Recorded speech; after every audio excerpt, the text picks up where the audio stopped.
सुनो जी राधा रानी हमारी भी कहानी।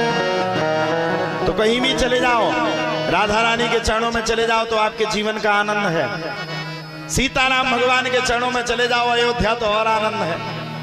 हमारे पूर्वज मर गए, चले गए बेचारे संघर्ष करते करते, उनको भगवान राम लला के दर्शन नहीं हो पाए। पापियों ने, आक्रांताओं ने अयोध्या पर आक्रमण करके राम मंदिर की जगह पर बाबरी मस्जिद को बना करके खड़ा कर दिया था। 500 वर्ष तक हमारे पूर्वजों ने भगवान के दर्शन नहीं कर पाए। हम लोग भाग्यशाली हैं। हम किसके युग में जी रहे हैं? राम के युग में। आज हम सबको जितने सूक्ष्मता से भगवान राम के दर्शन हो रहे हैं ना, हमारे पूर्वजों को नहीं हो पाए। हम सबके पूर्वजों ने बलिदान दिया, जब जाकर के भगवान श्री राम 500 वर्ष के बाद अयोध्या में आ पाए। तुम्हारे भी कोई, हम सबके पूर्व जन्म के पुण्य होंगे। हम सबको रामलला के दर्शन मिल गए, नहीं तो कहां दर्शन, मार पड़ती थी, दर्शन करने जाओ तो मारते थे। आज तो रामलला के साक्षात दर्शन मिले। और रामलला के दर्शन के बाद यहाँ पर हम सब लोग बैठ करके राम कथा को सुन रहे हैं। अच्छा, इससे पहले भी राम कथा हुई क्या? यहाँ पे नहीं हुई, पहली हो रही, प्रांगण में पहली हो रही। यहाँ तो हमने सुना कि इस गांव में 4-5 कथाएं होती हैं साल भर में। साल भर में 4-5 कथाएं। वाह, बहुत अच्छा। ये डेट 3 महीना पहले, 2 महीना पहले फिक्स हो गई थी। अब किसने की उसका बताऊंगा नहीं। कहा अगर एक का नाम ले लिया तो सबरे चढ़ जाएंगे। हैं? अभी 1 साल बचे हैं, चुनाव का दौड़ बहुत खतरनाक चल रहा है। इसलिए भैया हमें किसी के चक्कर में पड़ने नहीं, हमें तो अपनी राम कथा करनी। भाड़ में जाए, जो जीता उसकी पहली, जो हार गया उसको समझा देंगे अब गलती हो गई, अब तुम आगे फिर लड़ लेना। हमने अपने गांव में अभी आदिवासियों को अपने पैसों से राम कथा सुनाई 1 दिन की। और हमारे गांव में हल्ला हो गया, बाबा सरपंची का चुनाव लड़ने जा रहा है। जितने प्रत्याशी थे सब मेरे पीछे पड़ गए। अकेली मैंने इतना किया कि आदिवासियों से बड़ा प्रेम करता हूं, वहां जाके उन लोगों को सुनाता हूं कथा। वो गरीब होते हैं, कथा ही तो सुनाई, बीच ही में सबरे चिल्लाने लगे, और बाबा बड़ा पैसा वाला हो गया है, लंबा चौड़ा पैसा है, कहीं सरपंच बनने तो नहीं फिर रहा है गांव का। हमने कहा भैया हाथ जोड़ते हैं, तेरी सरपंची से सही तो मेरी जिंदगी ठीक है। मैं कहां ये बैठ करके नालियां बनवाता रहूंगा। मुझे तो हनुमान जी ने वो काम दे दिया कि सरपंच भी पांव छुएंगे, कलेक्टर भी पांव छुएंगे, एसपी भी पैर छुएंगे, विधायक जी भी आकर के नतमस्तक होंगे, देश का एक मुख्य लोग भी आकर के नतमस्तक होंगे। इतने बड़े पद को छोड़ करके इतने छोटे पद पर क्यों जाऊंगा? मुझे तो राम जी ने इतना बड़ा पद दे दिया। तो अभी किसी का नाम नहीं लेने का, बचने का। पता चला बाद में महाराज जाने किसका सपोर्ट कर रहे हैं। आइए राम कथा में। सती कीन सीता कर बेसा, शिव उर भयो विषाद विशेषा, लगे कहन हरि कथा रसाला, दक्ष प्रजेश भयेत ही काला। बोले बाबा ने पूरी कथा तो सुना दी। इधर दक्ष को प्रजापति की उपाधि ब्रह्मा जी ने दे दी। सब देवता गए, भोले बाबा भी गए। प्रजापति दक्ष ने भोलेनाथ को खूब खरी खोटी सुनाई। मरे हुए मुर्दे की राख लपेटता है, कभी किसी का सम्मान नहीं करता, हर इंसान का अपमान करता है, 24 घंटे बैठ करके भांग का गोला ले लेता है, भगवान का भजन नहीं करता। ये पापी, ये दुष्ट, ऐसा व्यक्ति मेरा दामाद बना। बस काहे के पीछे? भोले बाबा प्रजापति दक्ष की सभा में खड़े नहीं हुए, इसलिए सुना डाले। और क्यों सुनाए? क्योंकि प्रजापति दक्ष को अपने आप में अभिमान था। प्रजापति दक्ष ने यज्ञ की मन में ठानी सबको बुलाया, लेकिन अपनी पुत्री सती को और अपने दामाद भोलेनाथ को आमंत्रण नहीं दिया। आओ नहीं, आदर नहीं, नैनन नहीं स्नेह, और तुलसी तहाँ ना जाइए, चाहे कंचन वर से में। माई बाप जहां पर आओ आदर की स्थिति परिस्थिति नहीं होती है, उस घर में हमें कभी नहीं जाना चाहिए।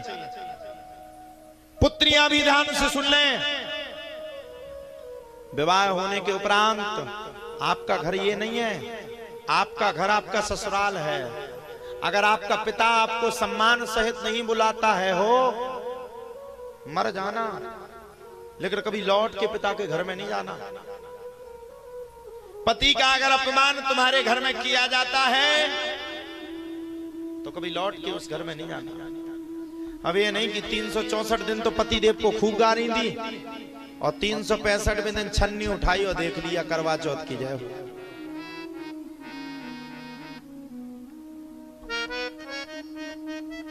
सबको बुलाया लेकिन भोले बाबा को नहीं बुलाया।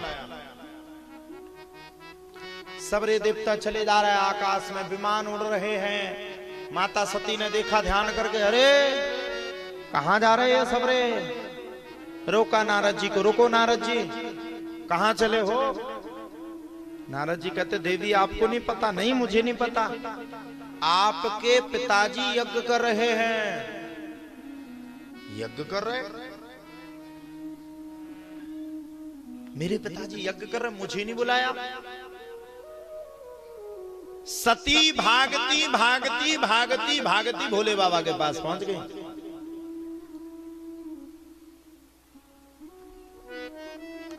पिताजी ने मुझे नहीं बुलाया। भोले बाबा के चरणों में जाकर के बैठ गई। कहीं उनीक मारे हूं मन भावा, यह अनुचित नहीं पठावा।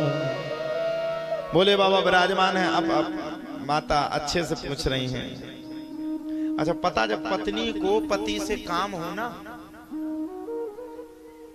जब पत्नी को मार्केट जाना हो ना, तब पति से बहुत अच्छे से बोलती है? नहीं बोलती? आप कैसे हो? आप अच्छे हो ना? उठ जाओ, आपको चाय बनाई है, चाय पी लो। सम्मान करेंगे, बड़ा भारी सम्मान करेंगे। और जाओ, पति से काम ना हुआ तो छोटी सी बात पे भी लड़ पड़ेंगे। माता सती भी भोलेनाथ के सामने बैठी और सामने बैठ करके भोलेनाथ से करें, आप ठीक हैं? भोले बाबा समझ गए, हो ना हो कछु ना कछु तो है विचार। देखा आप लोगों ने कि नहीं? अरे आप लोगों ने कहा, आप ही ने बैठी, आपने नहीं 10 दिन पहले अपने पति से करवा चौथ से 10 दिन पहले कितने अच्छे से बोलती। अरे आप मिल गए तो हमारे 15-20 जन्म सुधर गए। आप नहीं होते तो कैसे रहते हम? और 10 ही दिन पहले गाली दे रही थी, हमारी तो जिंदगी नष्ट हो गई, बाप ने जाने का देख के ब्याह कर दो। पति से पत्नी को शॉपिंग करवानी हो तब अच्छे से बोलती। माता सती भी भोलेनाथ से बड़े अच्छे से बोल रही हैं, भोलेनाथ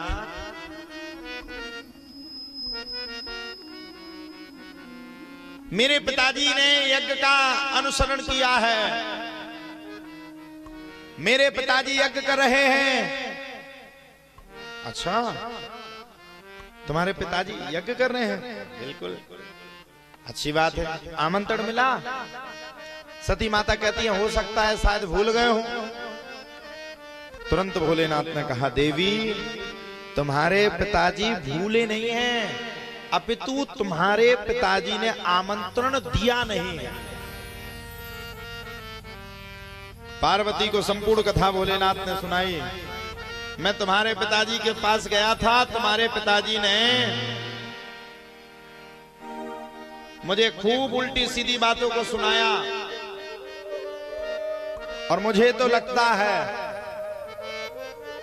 हम सबसे बदला लेने के लिए तुम्हारे पिताजी ने यज्ञ किया है। सममानी निरादर आदर, सब संत सुखी विचरन्ते मही। हम सबसे बदला लेने के लिए तुम्हारे पिताजी ने यज्ञ किया, और मेरी बात मानो सती, मत जाओ। नहीं मानी, नहीं मैं तो जाऊंगी। पिताजी ने इतना बड़ा यज्ञ किया, मैं नहीं जाऊंगी तो सब लोग क्या कहेंगे। मैं बिना यज्ञ के नहीं मानूंगी, मैं तो जाऊंगी। भोले बाबा ने कहा मान जाओ, पिताजी ने तुम्हें नीचा दिखाने के लिए यज्ञ किया है। नहीं मानी सती, कहे देखा हर जतन बहु, रहे न दक्ष कुमार। दिए मुख्य गण संग तब, विदा कीन त्रिपुरा। भोले बाबा समझ गए कि सती अब किसी की बात को नहीं मानेगी, और भोले बाबा ने तत्काल समझते हुए कहे देखा हर जतन बहु, पूरे जतन कर दिए। रही न दक्ष कुमारी, दक्ष की पुत्री फिर भी नहीं मान रही। दिए मुख्य गण संग विदा, अपने कुछ गण भोले बाबा ने सती के साथ भेज दिए। दिए मुख्य गण संग तब, विदा कीन त्रिपुरा। विदा कर दिया, जाओ सती, अब जो तुम्हारे भाग्य में लिखा हो वही करो। जानते समय भोले बाबा, लेकिन फिर भी सबको स्पष्ट तरीके से समझने नहीं दे रहे। विदा कर दिए माता सती को, और विदा करके भोलेनाथ अपनी आसन पर बैठ गए। भोलेनाथ समझ गए अब सती लौट करके नहीं आएगी,